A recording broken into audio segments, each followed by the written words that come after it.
Bonjour tout le monde, je suis Aurélien de Shlom Bayit pour les femmes. Comment on fait pour qu'un homme ne divorce pas sa femme, c'est-à-dire pour qu'il soit en Shlom Bayit avec elle? On lui fait signer une Ktuba qui spécifie si tu quittes cette femme, tu vas perdre ceci et cela et cela. Et malheureusement aujourd'hui, ceux qui enseignent le Shlom Bayit pour les femmes le font dans le mauvais sens. Ça doit être comme je viens de le dire, c'est-à-dire on doit enseigner ce qu'il y a à perdre en cas de divorce. Aujourd'hui, l'État, dans tous les pays occidentaux, fait en sorte de convaincre la femme, ainsi que toutes les organisations féministes et tout le système de divorce, comment il fonctionne dans les pays occidentaux, a pour but de faire comprendre à la femme qu'elle n'a rien à perdre à divorcer, et même de la pousser à divorcer en lui faisant miroiter tout un tas de récompenses pour avoir jeté son mari à la rue. Alors voilà, du point de vue ilchatique, c'est important de savoir qu'est-ce qui arrive. Tout d'abord, il faut savoir que dans le Shulchan Aruch, Choshen Mishpat, Siman Petet, c'est marqué là-bas que toute personne qui dénonce à la royauté, sous-entendu une royauté non juive, un juif, que ce soit pour son argent ou pour le faire enfermer, perd sa part est appelé Moser et perd sa part au monde futur. Donc, ça c'est important à savoir parce que toutes les femmes qui ont dénoncé leur mari à la police, comme quoi elles se sentaient soi-disant en danger, etc., pour qu'il se fasse arrêter afin de prendre l'avantage dans la bataille juridique qui va suivre concernant le divorce et le partage des enfants, de l'appartement et de tous les biens. Alors celles-là sont appelées Moser, elles ont perdu leur part au monde futur. Euh, et évidemment, j'imagine qu'il est toujours possible de faire teshuva, mais plus on s'enfonce et plus ça devient difficile. Maintenant, c'est important de savoir qu'une fois que le Bet Din ou le Bet Mishpat a déterminé un partage des enfants, c'est-à-dire de non-partage, c'est-à-dire que les enfants vont chez la mère et que tous les biens appartiennent à la mère, etc. Bon, si maintenant l'homme est chayav de payer des mésonotes, est obligé de payer des mésonotes, et que il ne les paye pas, ou qu'il n'a pas les moyens de les payer, etc., si madame va maintenant ouvrir un dossier à Otsa à la poêle, même sans ouvrir de dossier, si ce n'est que se plaindre, Otsa à la poêle se charge de tout le reste, ça s'appelle également de la messiroute. Elle devient Moser, elle perd à nouveau sa part au monde futur.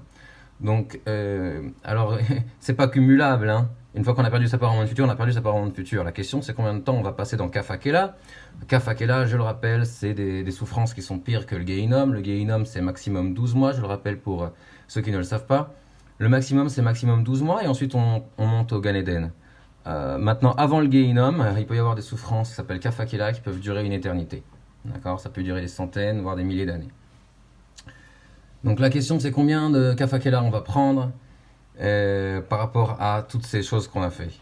Faut savoir également que du point de vue de la halacha, même dans le cas, d'abord, les enfants mâles, donc de sexe masculin, à partir de 6 ans, doivent être chez le père.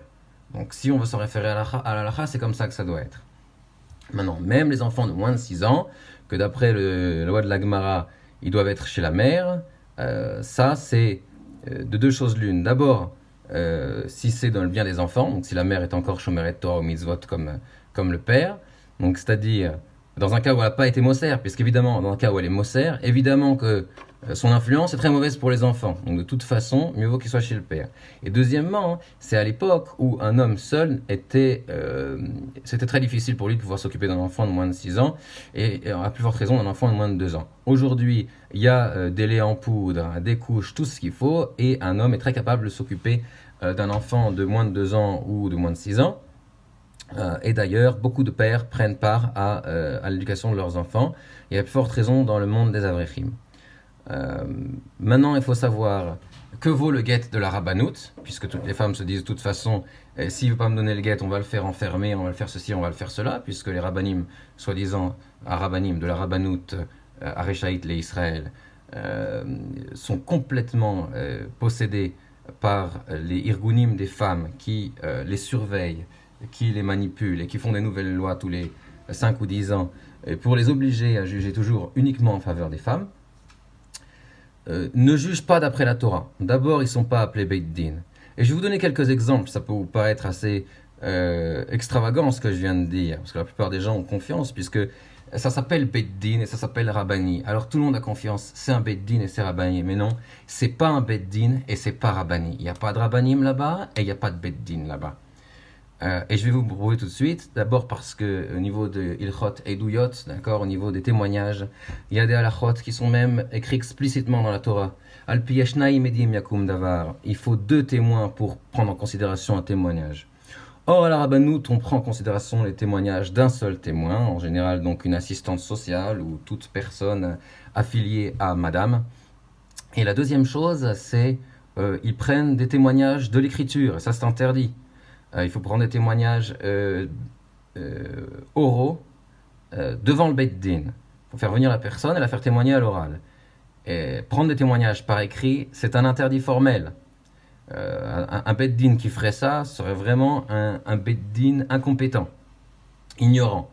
La deuxième chose, c'est qu'ils prennent des témoignages en l'absence du Baal Din, parce que l'assistante sociale remet son taskir, son compte-rendu au Beit Din par lettre, le Beit Din tranche et renvoie sa décision par courrier électronique, dans le meilleur des cas, c'est plus compliqué que ça, mais